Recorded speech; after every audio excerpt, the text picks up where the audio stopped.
Buongiorno, benvenuti al Focus TG di Rete Veneta. Siamo in onda anche oggi in diretta per informarvi di quello che sta succedendo in Veneto e non solo, perché insomma si parla anche di fatti governativi romani, quindi parleremo di molti temi, ma prima di vedere tutto il resto andiamo a Vicenza, dove c'è la nostra Gabriella Basso già collegata per le ultime importanti novità dal capoluogo. Buongiorno Gabriella. Buongiorno a te Ferdinando e telespettatori di Rete Veneta. Abbiamo tanta cronaca oggi. Che cos'è successo Gabriella? Raccontaci. Ecco, partiamo subito da Arzignano, dove nella notte verso le 22 e circa 22, insomma, tra via Alberti, angolo via Santo, i residenti hanno cominciato a sentire degli schiamazzi, delle urla, delle invettive e affacciati si hanno visto appunto che c'era una lite in corso tra alcuni cittadini di origine indiana. Poi dopo la cosa è degenerata e a terra è rimasto uno di questi uomini. Hanno chiamato subito i soccorsi, l'ambulanza, ma quando poi quando è arrivata l'ambulanza e portato all'ospedale, l'uomo non ce l'ha fatta ed è morto per le lesioni riportate. Sembra a causa di lesioni alla testa che ha portato un'emorragia cerebrale. Da capire adesso, in questo momento sono lì i carabinieri, sta arrivando anche il magistrato per capire esattamente cosa è successo e la dinamica di quanto è successo, perché potrebbe essere stata una spinta. Al momento si esclude un corpo contundente, però diciamo che è ancora in evoluzione la dinamica di questo fatto di cronaca accaduto nella notte, dicevamo, ad Arzignano. Altra notizia particolare, più leggera nella cronaca, se si può definire così, ma comunque sempre riguardo alla cronaca, è la denuncia di un soggetto, di un 25enne originario, anche questo, cioè originario di nazionalità indiana, anche se da tanto tempo ha la cittadinanza italiana. È stato trovato in corso Santi Felice Fortunato dai carabinieri con 0,75 grammi di cocaina, che è la dose ad uso personale. Però questo cittadino aveva un foglio di via obbligatorio emesso dal comune di Vicenza, è stato sanzionato per le normative anti-Covid perché è stato trovato all'1:25 di notte, quindi ampiamente dopo l'orario di coprifuoco. La particolarità di questo 25enne è che nel 2012 aveva partecipato alle Olimpiadi nella lotta greco-romana nella nazionale italiana, quindi capite un po' che fa particolarmente specie una storia del genere. Da capire poi come questo ragazzo di 25 anni da campione, da atleta si sia trasformato poi in un soggetto che finisce nelle cronache, cosiddetta cronaca nera, ecco. Allora Gabriella, di tutto questo parleremo nel TG Vicenza di questa sera, che si preannuncia quindi molto ricco di cronaca e di news. Prima di lasciarti andare, perché so che dovete correre subito ad Arzignano per questo importante fatto di cronaca, ti vediamo un po' più primaverile del solito. È cambiato il clima lì a Vicenza e anche un po' in tutto il Veneto? Diciamo che le temperature si sono un po' alzate fortunatamente, quindi possiamo stare un po' più leggeri. L'aria è comunque fresca, il cielo è terso, è meraviglioso e al sole, devo dire, il sole scalda e si sta molto bene. Allora Gabriella, intanto chiudiamo con questa bella notizia, finalmente dopo tanta pioggia, neve, gelo, sì, passiamo e anche tanta nebbia dove di solito arriva, qualche giornata di bel tempo, probabilmente potrebbe essere così, un modo per dirci che forse c'è la luce in fondo al tunnel di quella grave situazione che stiamo vivendo da mesi. Gabriella, ti lasciamo... Posso dire solo un'altra cosa importante in tema di Covid, visto che parlavi di un periodo molto difficile. C'è anche qui a Vicenza sta partendo uno studio nazionale di terapia cellulare per i trattamenti pazienti Covid, quindi scopriremo anche questo nel telegiornale di questa sera. Appuntamento al TG Vicenza questa sera. Adesso lasciamo correre Gabriella Basso ad Arzignano per questo giallo che si è creato in paese, ne sapremo di più questa sera. Buon lavoro, grazie. Buon lavoro a voi, grazie. Allora, noi chiudiamo questo collegamento, ma dovrebbe arrivare subito il nostro secondo collegamento di giornata, che è quello con la nostra redazione padovana. Nel frattempo che aspettiamo i padovani per le notizie della loro zona, facciamo il punto al volo. Allora, come sempre alle 12:30 ci sarà la conferenza stampa in collegamento dalla sede della Protezione Civile di Marghera. Noi l'avremo qui in diretta. Sarà un po' più difficile avere una diretta invece da Roma, da dove arrivano le notizie riguardanti il governo Conte. Allora, il Premier ex premier, c'è da capire qual è la sua situazione in questo momento. Ha incontrato i ministri nel Consiglio dei Ministri, ha annunciato la volontà di rassegnare le dimissioni ed è salito al Colle per incontrare il capo dello Stato. A mezzogiorno era in programma l'incontro fra Conte e Mattarella. Pare, secondo alcune indiscrezioni, che Conte speri in un affidamento immediato per la partenza del cosiddetto Conte Ter, ovvero il suo terzo governo.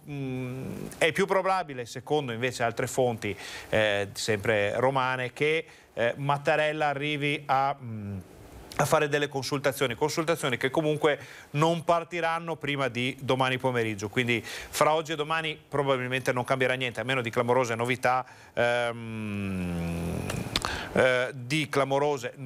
dicevamo, sull'affidamento diretto, però è più probabile che si vada a ricercare tramite i vari responsabili, referenti, capi delle delegazioni politiche, un nuovo assetto.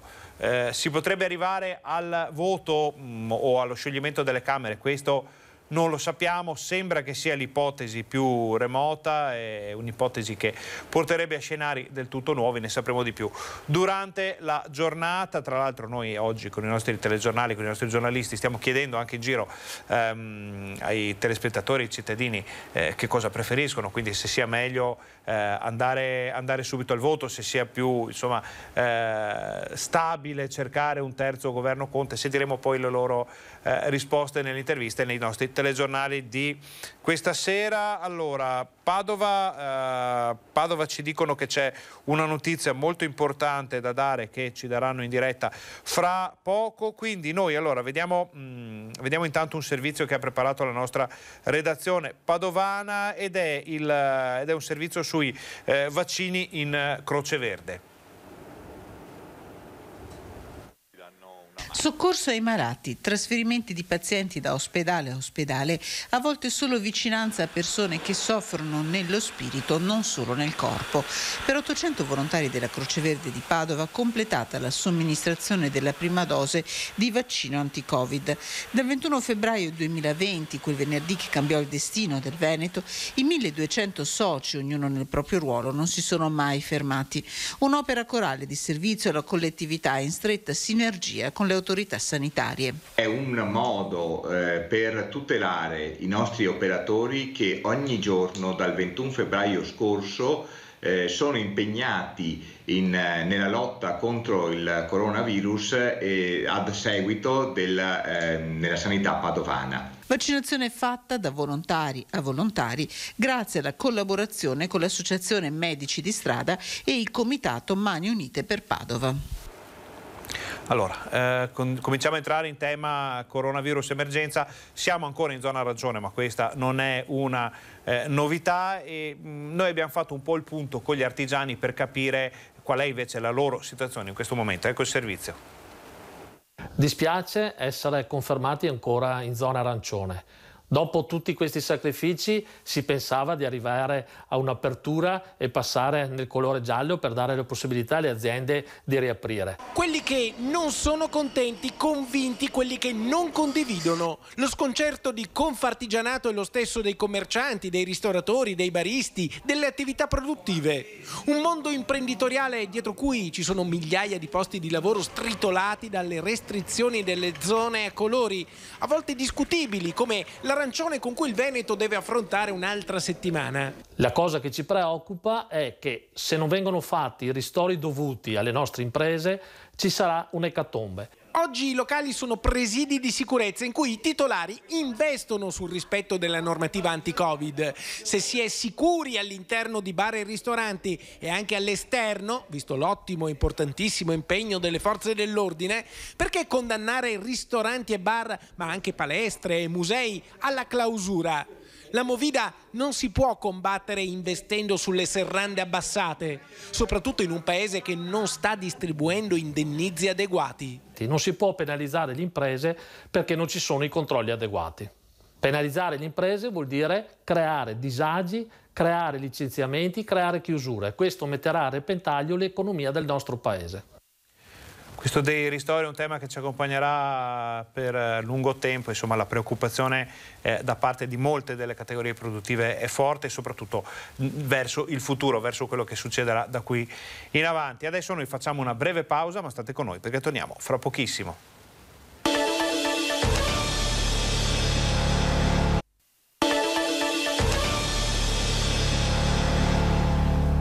Buongiorno, bentornati al nostro Focus TG, siamo in diretta anche oggi per informarvi di quello che sta succedendo in Veneto. Abbiamo sentito le notizie di cronaca da Vicenza e ora andiamo a sentire invece le notizie di cronaca drammatiche, anche in questo caso da Padova, con la nostra Valentina Visentin che con Francesco Rattai è già sul posto. Cos'è successo, Valentina? Sì, siamo nella zona universitaria di via Trieste, alle mie spalle il Dipartimento di Matematica, dove ieri pomeriggio si è verificata una tragedia. Un professore, un docente di matematica di 56 anni è stato ritrovato esanime sulla tromba dopo essere caduto dal 7° piano della tromba delle scale. Una studentessa nel tardo pomeriggio di ieri ha avvertito il tonfo, un rumore sordo, e poi ha ritrovato il corpo senza vita del docente, che molto probabilmente si è suicidato appunto buttandosi dal 7° piano. Sul posto ad ogni modo è arrivata la polizia scientifica e gli agenti della squadra mobile per tutti i rilievi e per chiarire ulteriormente le cause di questa tragedia che ha visto coinvolto il Dipartimento di Matematica dell'Università di Padova. La struttura è proprio quella che vedete alle mie spalle e si è verificato al 7° piano di questa torre. Valentina, allora intanto poi per tutti gli aggiornamenti diamo appuntamento ai nostri telespettatori nei telegiornali delle nostre emittenti di questa sera. Restiamo in ambito scolastico perché Padova è città scolastica, enorme, punto di riferimento fra i più importanti del Veneto per l'istruzione e la scuola. Che cosa cambia a Padova con la novità riguardante l'attivazione delle lezioni in presenza a partire probabilmente già da lunedì? Sì, da lunedì torneranno in classe molti studenti delle superiori, si tornerà in presenza al 50%, ma questo significa che gli studenti dovranno raggiungere la città per recarsi a scuola, quindi è stato confermato dalla provincia di Padova che ci saranno 220 corse in più. Si tratta di corse di mezzi di trasporto pubblico non solo urbani ma anche extraurbani, perché la gran parte degli studenti arriva ovviamente da fuori città, e ci saranno anche numerosi, più di 200 steward alle fermate, quindi per sorvegliare e per evitare che ci siano ovviamente assembramenti non solo alle fermate ma anche poi all'interno degli autobus, dove la capienza è prevista al 50%. Si tratta ovviamente di trasporto di corse, di mezzi che sono stati messi a disposizione da privati appunto che forniranno il servizio aggiuntivo oltre a quello appunto messo a disposizione dalla Bus Italia Veneto, che è il gestore del trasporto pubblico locale padovano. Molto bene, Valentina, abbiamo anche altre notizie di cronaca da Padova in questa giornata? Al momento non ci sono altre notizie di cronaca. Nei nostri telegiornali torneremo ovviamente ad occuparci della questione vaccini. Abbiamo una seconda parte di un'intervista ad un immunologo sempre dell'Università di Padova che spiegherà il diverso funzionamento di questi vaccini, non solo della Pfizer, BioNTech e di Moderna che hanno già iniziato appunto a essere somministrati, ma anche quello di AstraZeneca che dovrà presto arrivare in Italia e in Europa. Quindi insomma cercheremo di far capire anche alle persone che tipo di vaccini si stanno mettendo a punto. Valentina, prima di finire il collegamento ti chiedo di ricordarci la notizia d'apertura di questa parte del TG per chi si fosse messo davanti al televisore o magari allo streaming della nostra TV solo ora.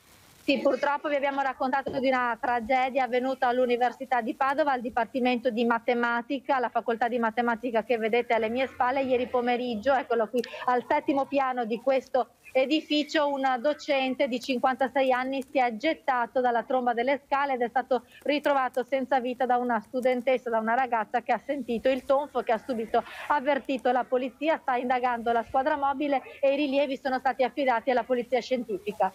Molto bene, sapremo di più poi, come dicevamo, nei telegiornali di questa sera. Grazie Valentina, grazie a Francesco Rattai per questo collegamento, buon lavoro. Noi torniamo in studio, cominciamo a entrare nel mood, diciamo, nel tema, come sempre di giornata, che è quello dell'emergenza coronavirus. Vediamo le ultime dichiarazioni disponibili riguardanti la situazione da parte del Presidente Luca Zaia, che sono quelli dell'ultima conferenza stampa. Se non ci saranno cambiamenti repentini di scenario nelle prossime ore, nei prossimi giorni, io ho già dato disposizioni all'assessore De Berti ieri di attivarsi per i trasporti, per lunedì apriamo le scuole. L'annuncio del Presidente Zaia, atteso da famiglie e studenti delle scuole superiori del Veneto, al momento ancora in didattica a distanza in virtù dell'ordinanza regionale in scadenza il 31 gennaio. Le modalità di ripartenza verranno discusse nelle prossime ore. Mi sembra di capire che prudenzialmente si andrà verso il 50% in questa prima fase. Dovremmo monitorare fortemente il tema scolastico, perché comunque non è che si va in diminuzione del rischio. Verranno anche definiti gli aspetti relativi al trasporto scolastico. Verranno assunti anche, e ci sarà la figura, ad esempio, di una nuova figura dello steward. Steward che alla fermata degli autobus faranno veicolare i ragazzi verso i diversi mezzi a disposizione per evitare assembramenti. La decisione di aprire le scuole, sottolinea il Presidente Zaia, arriva alla luce dei dati del contagio. Adesso, dice, abbiamo un calo di 25 giorni. E a proposito di numeri, quasi dimezzato quello dei veneti attualmente positivi, 44.519. Considerate una settimana fa eravamo 90.000. Ciò vuol dire che si negativizzano e non c'è più ingresso di nuovi positivi. Segnali positivi anche dagli ospedali, con 900 posti letto in meno rispetto al picco registrato in questa seconda ondata. Scende anche l'R Conti, che la settimana scorsa in Veneto era di 0,81, il secondo migliore in Italia. Numeri che portano il pensiero a venerdì, quando ci sarà una nuova valutazione del Comitato Tecnico Scientifico sull'assegnazione delle fasce di rischio. Io spero che la prossima settimana ci regali anche la possibilità di essere rivalutati per la zona gialla. E a proposito di valutazioni, i governatori della Lega hanno rinnovato la richiesta di una revisione immediata delle procedure per determinare il colore delle regioni. Ma il fronte caldo di questi ultimi giorni riguarda le forniture dei vaccini. Stanno arrivando in queste ore in diverse regioni le prime fiale Pfizer delle circa 455.000 previste per questa settimana, 50.000 quelle attese domani in Veneto. Sembra dalle ultime notizie che Pfizer torni a regime con le forniture, addirittura con qualche anche, posso dire, timida apertura per fare qualcosa di più. E io penso che le carte bollate non ci servono, noi preferiamo i vaccini. Ritardi anche per il vaccino AstraZeneca, in validazione in queste ore da parte di EMA. Degli 8 milioni previsti ne arriveranno 3,4 in Italia, dove continua senza intoppi la fornitura di Moderna. Ma si guarda con fiducia anche a quello di Johnson & Johnson e Reitera. È uno scenario che ci permette di dire, insomma, che alla volta di febbraio-marzo dovremmo vedere un po' più di, come si può dire, di movimento nelle vaccinazioni. Infine un'ultima considerazione sulla crisi di governo, forse vicina ad una soluzione. Immagino che o ci sono numeri veri o si debba andare a votare, punto. Non ci vedo altre soluzioni.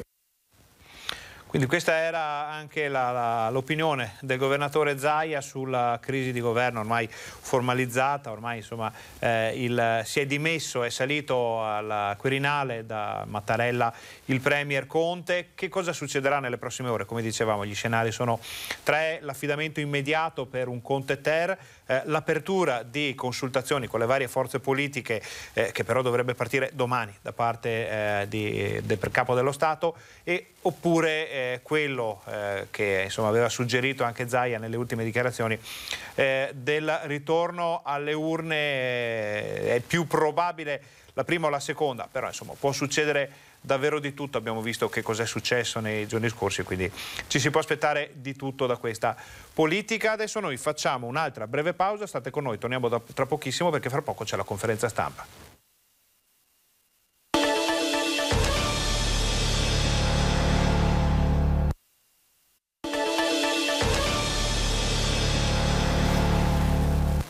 Buongiorno, bentornati alla nostra diretta che oggi Focus TG in onda per informarvi di quello che sta succedendo in Veneto. Abbiamo sentito le notizie da Padova, da Vicenza, soprattutto la cronaca. Adesso siamo pronti per collegarsi con la sede della Protezione Civile di Marghera per la conferenza stampa sull'emergenza coronavirus, ma prima di andare a Marghera vediamo una vicenda capitata nel Bassanese a un disabile che è stato derubato e ha affidato alle nostre telecamere e ai nostri microfoni il suo sfogo.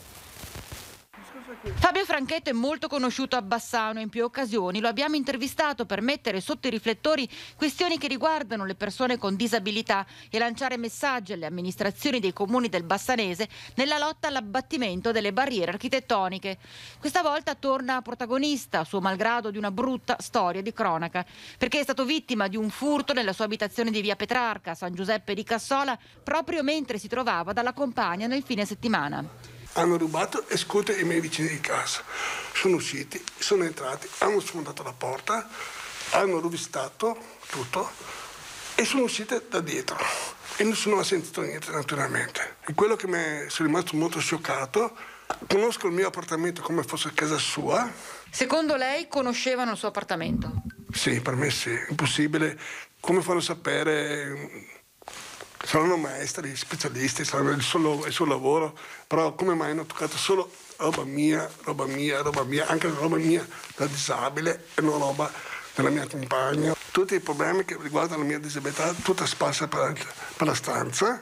Fabio Franchetto è molto amareggiato. Questo è troppo. Poi se vengono beccati, non è colpa delle forze dell'ordine, è colpa dello Stato, delle politiche. Perché se vengono beccate oggi, domani li vedo ancora qua fuori.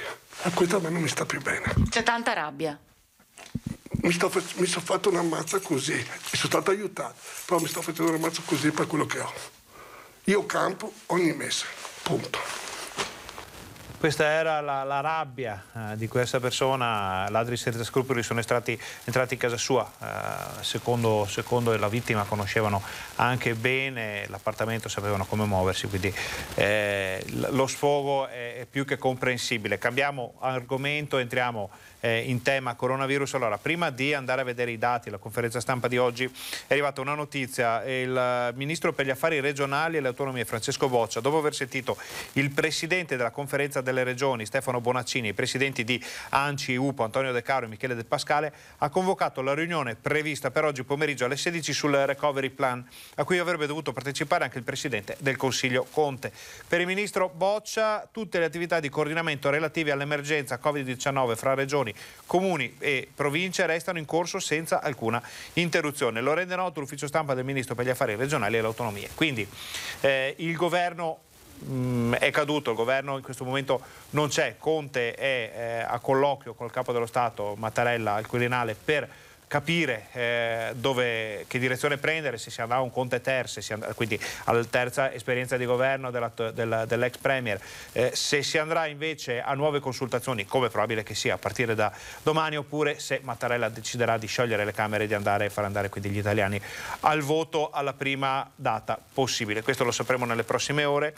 Adesso andiamo a vedere gli ultimi dati disponibili sull'emergenza coronavirus in Veneto, che sono quelli di ieri sera. Come sempre i dati freschi vengono forniti durante la conferenza stampa, però vediamo che sono dati, passateci il termine, incoraggianti, perché 42.545 casi positivi in questo momento in Veneto, sono molto meno di metà rispetto a solo pochi giorni fa.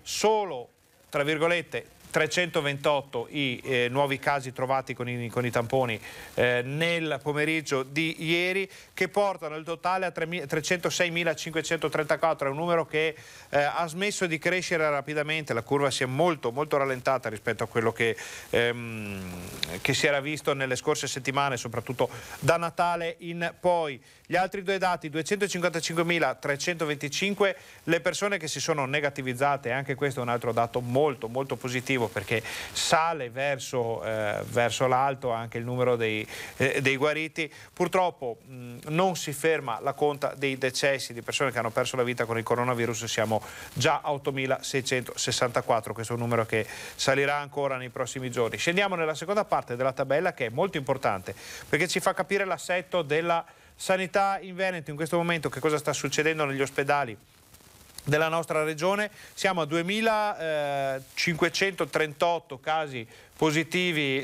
casi ricoverati in ospedale, di cui 2.237 in area non critica, ovvero in ospedale, nei normali ospedali, di cui 1.755 ancora positivi, 482 che si sono negativizzati. Questo è il sintomo che gli ospedali si stanno davvero svuotando. 301 sono i ricoverati in terapia intensiva, di cui 271 ancora positivi e 30 che si sono negativizzati. La curva delle terapie intensive scende con impeto maggiore, diciamo, minore rispetto al numero dei ricoverati in area non critica, perché le terapie intensive sono molto più complicate da svuotare. Però questi sono le differenze rispetto al giorno precedente, alla mattina precedente, meno 6 ricoverati in area non critica e addirittura 13 terapie intensive liberate nel corso delle 12 ore. Complessivamente da Natale dovrebbero essere ormai quasi 900 i posti negli ospedali, sia in area non critica che in terapia intensiva, che si sono liberati, e questo è un dato davvero importante, anche perché vuol dire che gli ospedali stanno tornando alla completa normalità, reparti che riaprono, prenotazioni che potrebbero ripartire rapidamente, quindi tutto sembra volgere al meglio, naturalmente vincolato al fatto che la campagna vaccinale deve ripartire in pieno slancio quanto prima. Il delta di decessi, le persone che hanno perso la vita nelle 12 ore precedenti sono 51. Vi lasciamo però alla conferenza stampa della Regione. Buongiorno, benvenuti. Sola soletta oggi. Un segnale. Allora, iniziamo con il bollettino solito. Tamponi molecolari 3.000. Allora, tamponi molecolari 3.687.246. Ne abbiamo fatti rispetto a ieri 12.182.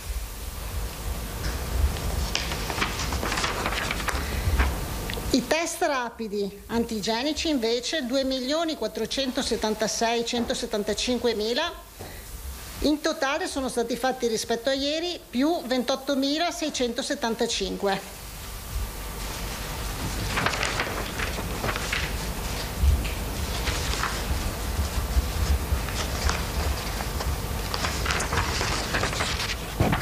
I positivi delle ultime 24 ore sono 746.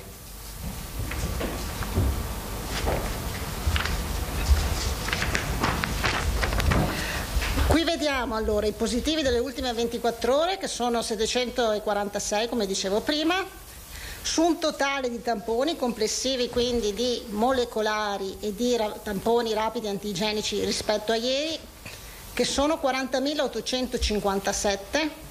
E vedete l'incidenza è un'incidenza bassissima, l'1,82%. Credo forse una delle incidenze più basse che abbiamo avuto sicuramente negli ultimi tempi.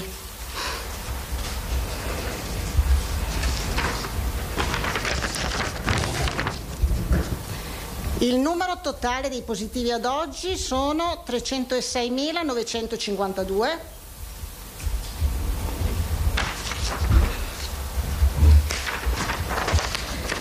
E i positivi in carico oggi, quelli erano i totali da inizio appunto dell'emergenza, quindi da febbraio, sono 41.787.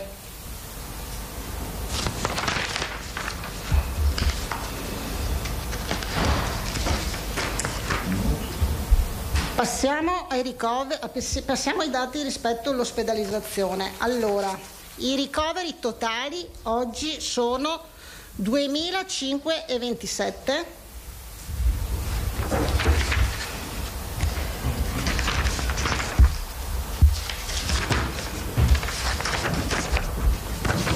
Che sono divisi così. Allora, 2.230 in area non critica e sono meno 13 rispetto ai posti letto di ieri, e invece in terapia intensiva 297, meno 16 posti letto rispetto a ieri.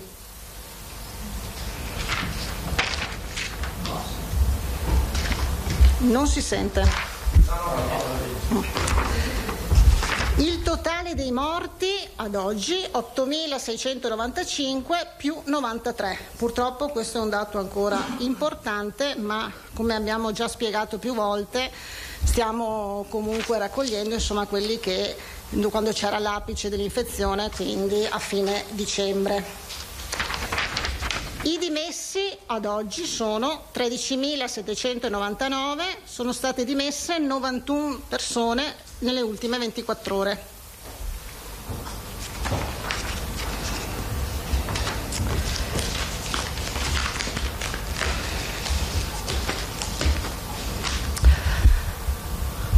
Allora, i numeri del bollettino, come vedete, sono in linea rispetto all'andamento degli ultimi 25 giorni, quindi i numeri, tutti i dati, insomma, sono dati che confermano questa diminuzione, sia per quanto riguarda il numero delle persone positive, sia per quanto riguarda l'occupazione nei reparti ospedalieri.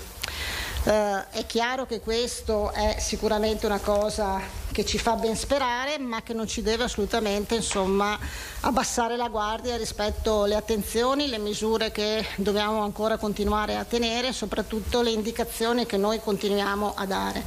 Anche perché, come è stato detto più volte, oggi siamo anche insieme alla campagna vaccinale, quindi oltre al contenimento di quella che è la pandemia, di quella che è l'emergenza, c'è anche la campagna vaccinale che stiamo affrontando, e su questo vi do i dati relativi ai numeri di ieri sera.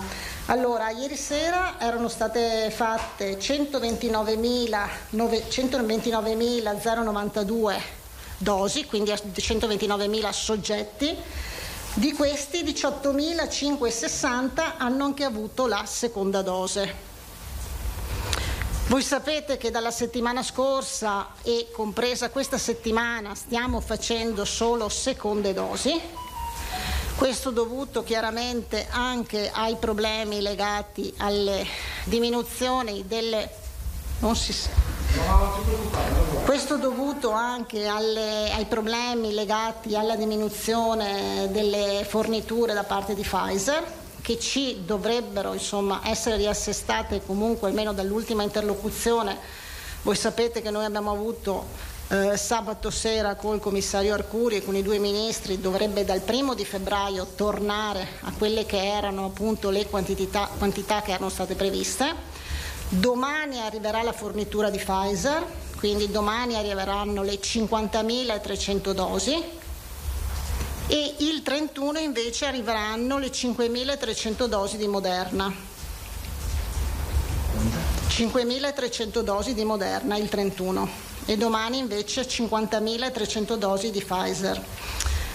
Come abbiamo già detto, sono dosi di Pfizer quelle necessarie per l'effettuazione della seconda dose, per coprire appunto tutte le persone che dal 27 di dicembre hanno iniziato la vaccinazione. Non siamo ancora alla fine della prima parte, e ricordiamo che la prima parte era quella legata agli operatori sanitari ospedalieri del territorio, tutti, ai ospiti e operatori dell'RSA. In questa prima parte, nel conteggio che noi avevamo fatto e mandato al commissario Arcuri, famose 185.000 persone da vaccinare in questa prima fase, erano inseriti e sono inseriti anche tutti i privati, convenzionati accreditati, ma anche i privati puri, oltre anche alle altre categorie di disabilità, nello specifico, che sono in strutture residenziali, pensiamo alle comunità d'alloggio, pensiamo alle RSA disabili, oppure anche a quelle che sono in strutture semi-residenziali, pensiamo ai CEOD. Quindi continueremo, appena sarà possibile, riprenderemo questo calendario vaccinale, quindi per chiudere questa prima fase e poi passare alle fasi successive. Su questo però ci sarà la dottoressa Russo che viene, mi sembra, giovedì. Stiamo riprogrammando e cercando, come anche da vostra richiesta, di individuare una sorta di tempistica che poi chiaramente è legata all'arrivo dei vaccini, e le categorie, in modo da chiarire anche molti dubbi e molte perplessità, insomma, o comunque chiarire rispetto alle tante richieste che arrivano. Ieri c'è stato l'incontro con gli ordini dei medici delle 7 province, abbiamo fatto il punto sulla campagna vaccinale, loro hanno nuovamente dato la loro disponibilità. Avevamo già fatto un altro incontro con i medici di famiglia e con le sigle sindacali, appunto per iniziare il discorso rispetto al loro apporto per quanto riguarda la campagna vaccinale. Loro hanno dato nuovamente la loro disponibilità. È chiaro che, come abbiamo detto più volte, riusciremo a fare una programmazione solo quando avremo cognizione del numero di vaccini che arrivano, e soprattutto affidandoci molto, l'abbiamo detto, ad AstraZeneca o ad altri vaccini, proprio anche per la questione della gestione, catena del freddo e quindi della somministrazione. Però stiamo lavorando all'accordo con i medici di famiglia, appunto, per essere pronti quando avremo certezza e quantitativi, insomma, stabili, da iniziare anche la cosiddetta vaccinazione di massa. Con i medici, con gli ordini dei medici, ieri abbiamo anche affrontato, rispetto appunto ad alcune osservazioni che erano anche apparse nei giornali, ossia quella percentuale che loro citavano del 14% di vaccinazioni non sanitarie, erano catalogate come vaccinazioni non sanitarie, che per quanto riguarda il Veneto corrisponde a una percentuale del 9,1%, il dato appunto aggiornato a ieri sera.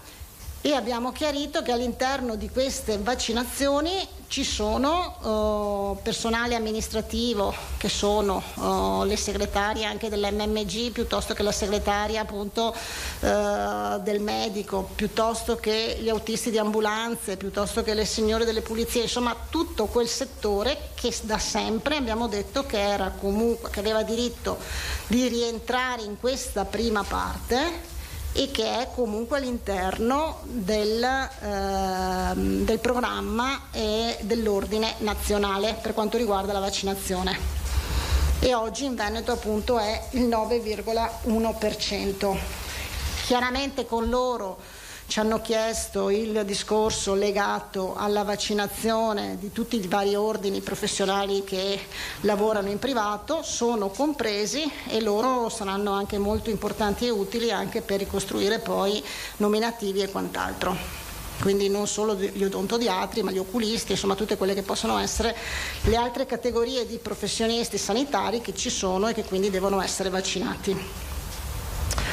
E abbiamo anche, io ho già annunciato a loro, e come annuncio a voi oggi, che ci sarà un provvedimento domani da parte del direttore Flo che prevede la riapertura delle attività sospese finora e che sono state sospese proprio quando l'emergenza era nel pieno e quindi avevamo bisogno di sospendere alcune attività e di convertire anche personale in attività nei reparti appunto ad alta intensità. E quindi dal 1° di febbraio riprendono le attività di specialistica ambulatoriale. Vi ricordiamo che noi avevamo sospeso le prestazioni a 30 e a 60 giorni, mentre le prestazioni a 24 ore e 10 giorni non sono mai state sospese, ossia quelle più urgenti. E in più riprenderà anche la libera professione, quindi l'attività di intromenia. È chiaro che dovremmo affrontare subito, ma su questo i direttori generali insomma sono già sul pezzo, la questione legata alla riprogrammazione o comunque all'apertura delle agende, quindi con anche situazioni che possono essere di gestione di un certo tipo, però memori anche da quello che è successo ad aprile-maggio quando abbiamo riaperto appunto queste attività. Quindi i direttori generali stanno già lavorando sulle aperture delle agende, sul potenziamento di quelle che sono linee telefonica o comunque personale dedicato ai CUP per chiaramente perché non ci siano insomma problemi di questo tipo. Io mi fermerei qui e poi rispondiamo alle domande. Allora, Tosato, Pederiva, Parisi, Bonet.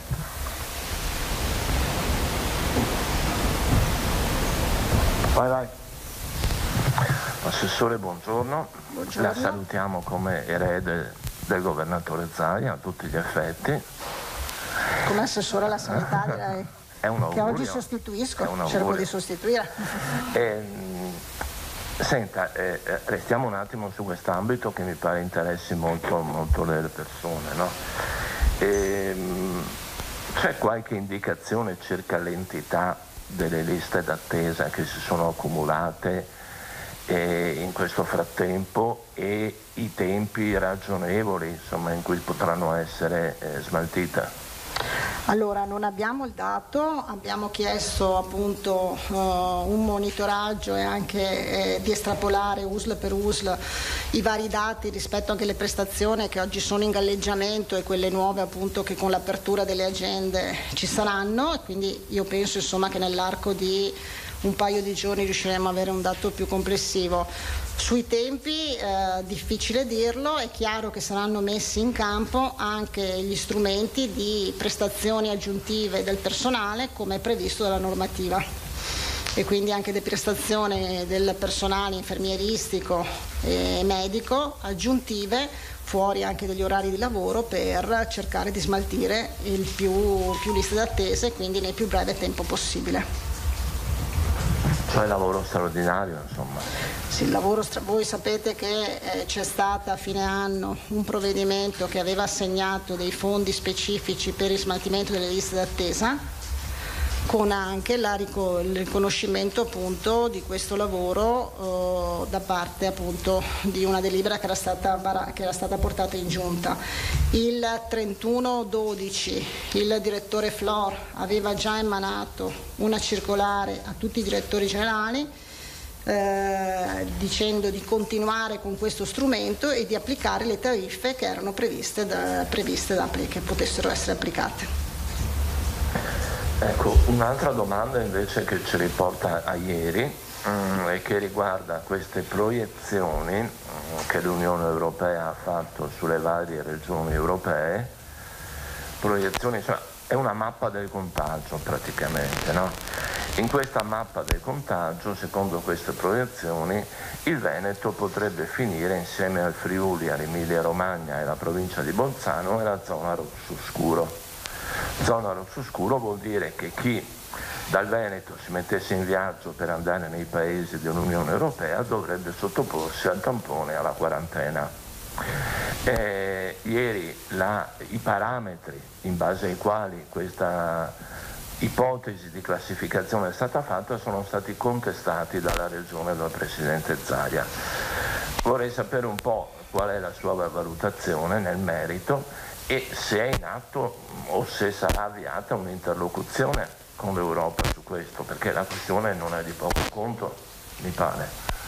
Ma allora, i parametri non sono stati contestati intanto solo dal Veneto ma anche da altre regioni, proprio perché non sono parametri uniformi, l'abbiamo sempre detto, perché sono parametri che vanno a penalizzare chi come la regione Veneto fa tantissimi tamponi e quindi di conseguenza cerca e trova i positivi. E quindi sono parametri che non sono uniformi e quindi non possono avere una visione uniforme su tutto il territorio. Seconda cosa, quei parametri sono parametri che oggi sono superati per quanto ci riguardano, perché le incidenze dei positivi sui 100.000 abitanti è un'incidenza di 15 giorni fa che non è l'incidenza di oggi, che invece se guardiamo anche come sta andando l'andamento dell'emergenza, insomma, è in continua diminuzione.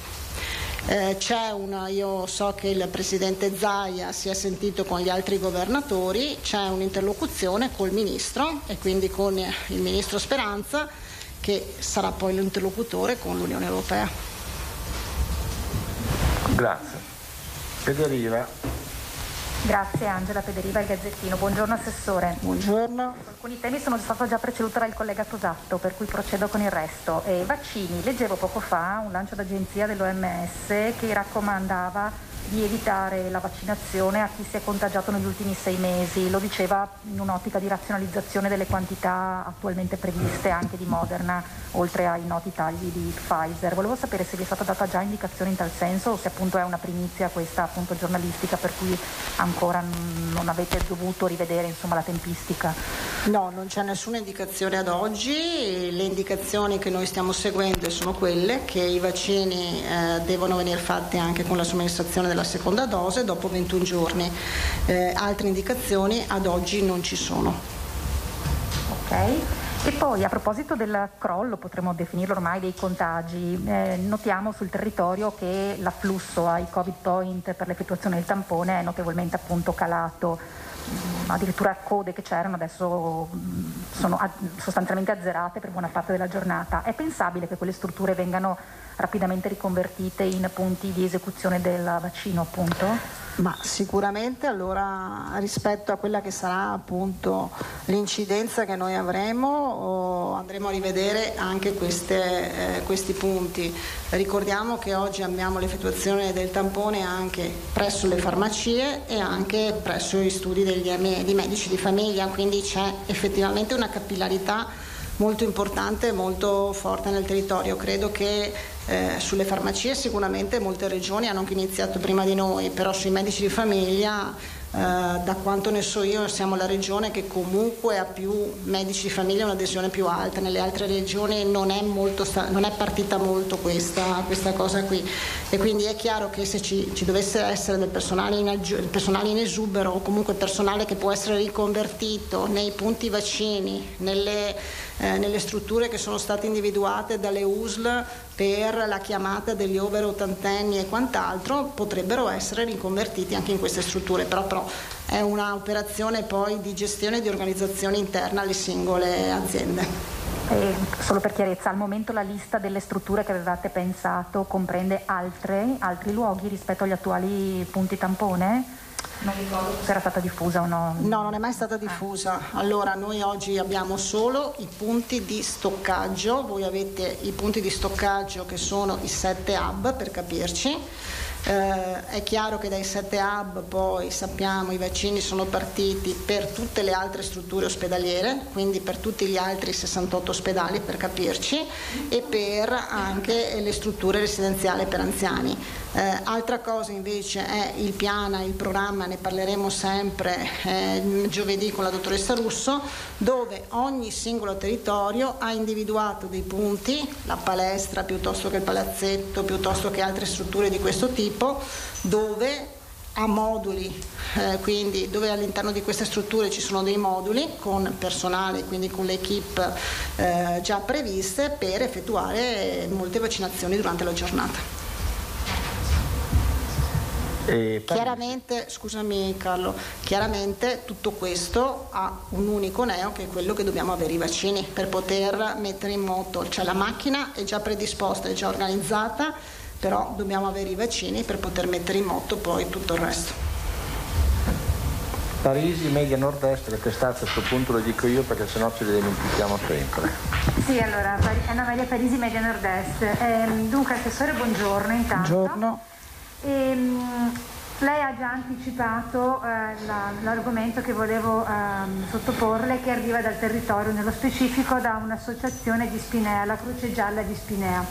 Allora, visto che ripetita Juvent, per dare anche conforto a questa associazione che chiede, se possiamo ripetere quello che ha detto lei, merita il 9,1% delle categorie che rientrano nelle vaccinazioni dei non sanitari, chiedeva appunto alla Croce Gialla di Spinea quando e perché verranno vaccinati e perché ancora loro, effettuando trasporto di persone, trasporto sanitario di primo soccorso, non sono rientrati nella categoria dei sanitari. No, allora in questa prima parte, questa prima categoria dei sanitari sono state inserite, perché insomma mi era stato detto ed è stato quantificato, tutte le associazioni terzo settore croci che facevano emergenza-urgenza.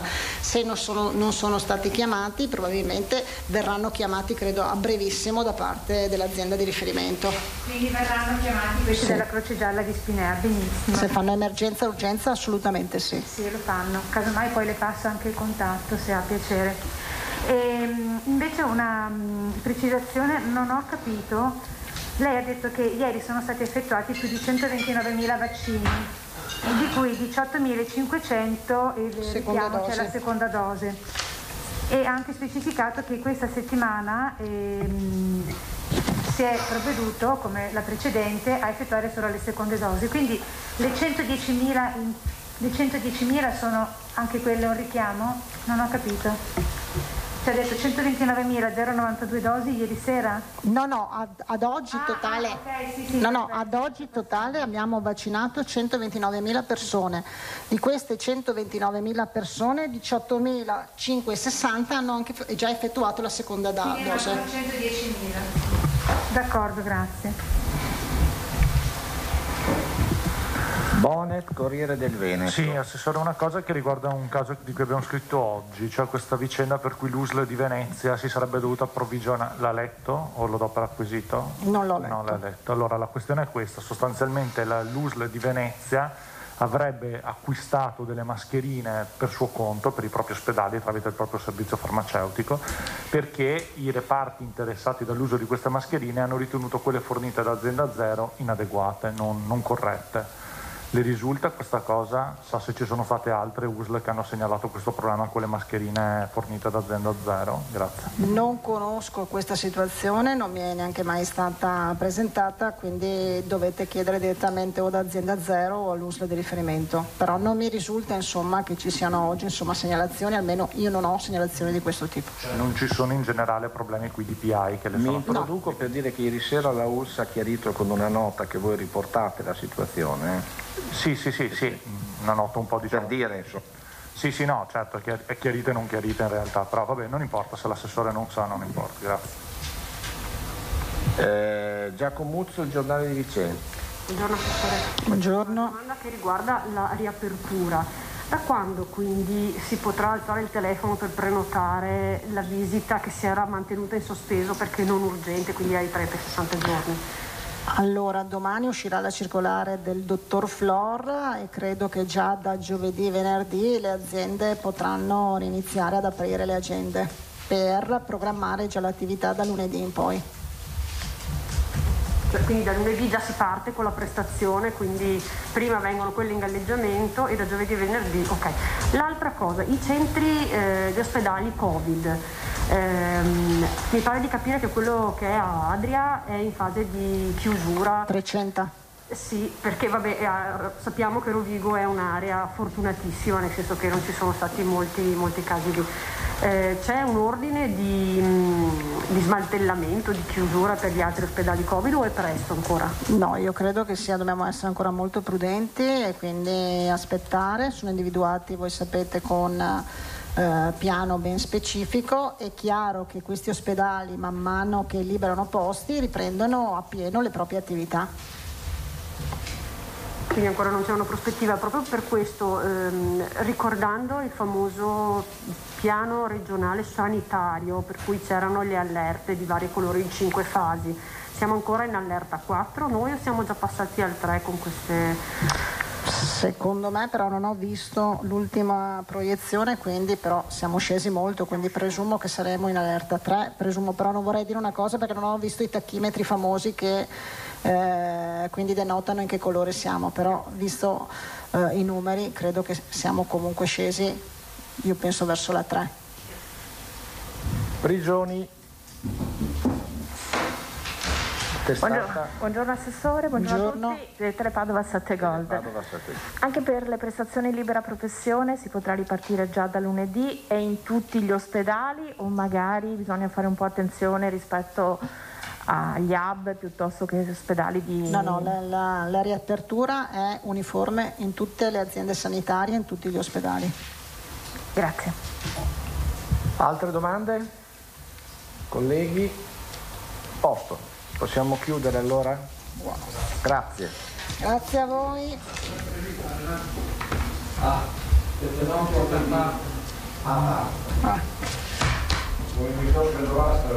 Domani ricordo che domani viene l'assessore De Berti per appunto aggiornare rispetto alla riapertura delle scuole di lunedì e quindi tutto il discorso legato al trasporto, e giovedì invece la dottoressa Russo e faremo il punto sul piano vaccinale, quindi una nuova declinazione del piano vaccinale in base alle forniture, insomma alle previsioni che abbiamo. E invece sul piano di riapertura dell'ospedaliera c'è da dire qualcosa in più? No, possiamo, appena abbiamo i numeri, siccome qualcuno di voi chiedeva il numero delle prestazioni in sospeso, appena abbiamo i numeri, al limite con Carlo forniamo i numeri delle prestazioni in sospeso. No, entro oggi no, non riescono, secondo me nei prossimi giorni.